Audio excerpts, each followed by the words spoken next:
एक सियासी दांव पश्चिम बंगाल में हुमायूं कबीर ने चला है। तृणमूल कांग्रेस से निकाले गए विधायक हुमायूं कबीर ने आज अपनी नई पार्टी लॉन्च कर दी। हुमायूं कबीर ने अपने होम टाउन मुर्शिदाबाद के बेलडांगा में नई पार्टी का ऐलान किया। इस मौके पर हुमायूं कबीर के हजारों समर्थक बेलडांगा इलाके में जुटे थे। यह वही जगह है जहां पर हुमायूं कबीर ने नई बाबरी मस्जिद बनाने का ऐलान किया है। इसी वजह से ममता बनर्जी ने हुमायूं कबीर को तृणमूल कांग्रेस से सस्पेंड कर दिया था। 6 दिसंबर को बाबरी मस्जिद की बुनियाद रखने के बाद हुमायूं कबीर मुर्शिदाबाद के बेलडांगा में पिछले 2 जुम्मों पर हजारों नमाजियों को जुटाकर अपनी सियासी ताकत दिखा चुके हैं। हुमायूं कबीर ने नई पार्टी शुरू करने के लिए आज का दिन पहले से ही अनाउंस कर दिया था। आज हुमायूं कबीर ने जनता उन्नयन पार्टी के नाम से नया दल लॉन्च किया। इसके साथ ही कबीर ने मुर्शिदाबाद की 7 सीटों पर विधानसभा चुनाव के उम्मीदवारों का ऐलान भी कर दिया।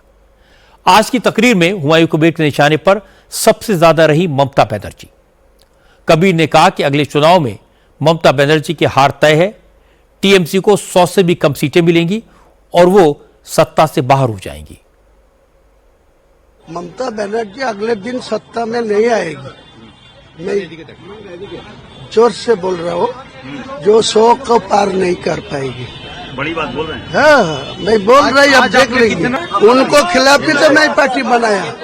वो लोगों को पास वोट लेके इतना हिम्मत दिखा रहा है, लोग को झूठ बात बोल रहा है, लोगों के साथ वो गद्दारी करके मेरे को गद्दार बोला, इसीलिए तो उनको खिलाफ बोला। टीएमसी को लोगों के मुर्शिदाबाद जो चुनाव में उतरेगी वो पराजय निश्चित होगी। हुमायूं कबीर ने आज एक और चाल चली। करप्शन को लेकर ममता बनर्जी पर अटैक किया। कबीर ने कहा कि टीएमसी सिर से पैर तक भ्रष्टाचार में डूबी है। हुमायूं कबीर ने कहा कि उनकी पार्टी सेक्युलर है, वो बीजेपी से भी सियासी लड़ाई लड़ेंगे, लेकिन हुमायूं कबीर ने कहा कि उनका मेन टारगेट टीएमसी और ममता बनर्जी की करप्ट सरकार है। बंगाल में जो सत्ता में है, इनको हटाने के लिए जो जो चाहिए, जो पार्टी मेरे साथ जुड़ना चाहते हैं, सबको लिए मैं वेलकम किया। कितना बार बोलूंगी आपको, वो नहीं चाहिए तो मैं अकेला ही लड़ूंगी, क्या होगा। मैं खुआने का कुछ नहीं है, मैं सीधा सीधा बात है, जो सत्ताधारी पार्टी है ये दुर्नीतिग्रस्त है, ये खराब काज में जुड़ा हुआ है। इनको टीएमसी, इनको मंत्री 3 साल ज्यादा जेल कस्टडी में था।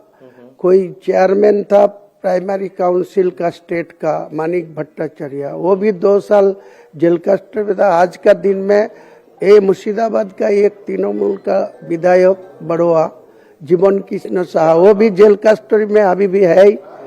वो जो शांतिमय सिन्हा, सुबीरेश भट्टाचार्य, सारे अधिकारी, पहले तो बोला पार्थ चटर्जी को बाद, फिर वो जो ज्योतिप्रिय मल्लिक, वो भी जेल कस्टडी में किस लिए गया। तो ये सब लोगों को कोई जानबूझ के उनको खिलाफ कोई बोलने नहीं सकता। मैं अभी बोलने जाते हैं, देख लीजिए ना क्या हाल में आएगी, अगले दिन वेट कर लीजिए। अब मैं आपको इस स्टोरी का भी दूसरा पक्ष सुनवाता हूं। तृणमूल कांग्रेस ने हुमायूं कबीर की पार्टी को बीजेपी से जोड़ा है। तृणमूल कांग्रेस के प्रवक्ता कुणाल घोष ने कहा कि पिछली बार बीजेपी ने टीएमसी के नेताओं को तोड़ा था, चुनाव के बाद सब टीएमसी में वापस आ गए, इसलिए इस बार बीजेपी हुमायूं कबीर जैसे लोगों को अपनी नई टीम के तौर पर मैदान में उतार रही है। ये हुमायूं कबीर जो 19 इलेक्शन में भाजपा का कैंडिडेट था, कौन भाजपा, जो बाबरी मस्जिद तोड़ा था वो भाजपा का कैंडिडेट था, वो अभी भाजपा का खिलाफ लड़ेगा। अभी ये भाजपा का स्ट्रेटेजी चेंज हुआ थोड़ा। क्या हुआ, तो पिछले बार वो तृणमूल से वो स्पेशल फ्लाइट भेज के तृणमूल से कुछ लीडर को वो ले जा चाहते थे। तो उसको ये हुआ, रिजल्ट निकलने के बाद जो लोग प्लेन में भाजपा गया, वो दीदी को फोन करते कि दीदी प्लेन नहीं चाहिए, ऑटो भेजिए, हम लौट जाना चाहते हैं।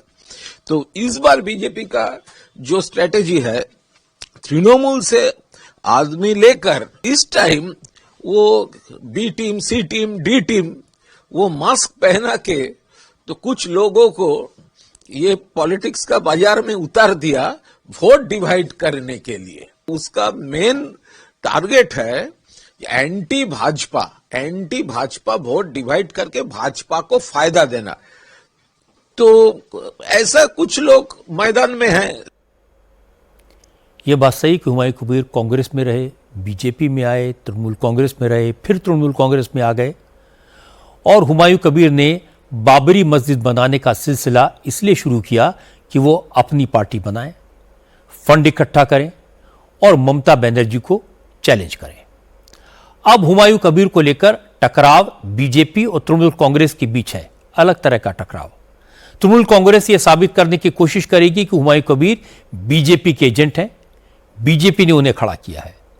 और बीजेपी हुमायूं कबीर के लिए इकट्ठा होने वाली मुसलमानों की भीड़ दिखाकर यह प्रूव करने की कोशिश करेगी कि अब मुसलमान भी ममता बनर्जी का साथ छोड़ने लगे हैं।